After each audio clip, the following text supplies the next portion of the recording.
Arestado ang isang lalaki sa Cebu City matapos magpaputok ng baril sa isang palengke. Sa Misamis Oriental naman, dalawang lalaki ang nag-agawan sa isang sling bag na may laman palang baril. Narito ang unang balita. Pilit pinadadapa ng lalaking yan na nakasuot ng kulay asul na t-shirt ang isang lalaki naka-sweatshirt sa Medina, Misamis Oriental.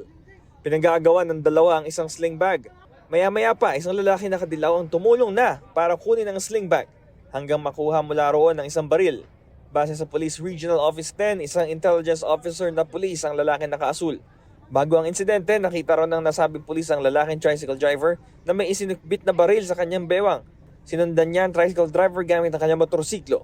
Pagdating sa palengke ng bayan, doon na niya kinumpronta ang lalaki. Kasama ng baril na nakuha sa kanya ang 6 na bala. Hawak na ng pulisya ang lalaki na sinusubukan pang kunan ng pahayag ng GMA Regional TV. Arestado ang isang lalaki sa Cebu City matapos magpaputok ng baril sa Carbon Public Market nitong Miyerkules. Ayon sa pulisya, walang sugatan sa insidente. Inaalam pa nila kung paano nagkaroon ng baril ng suspect na hindi nagbigay ng pahayag.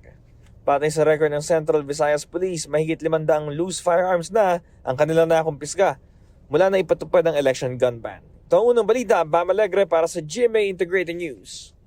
Gusto mo bang mauna sa mga balita? Mag-subscribe na sa GMA Integrated News sa YouTube at tumutok sa unang balita.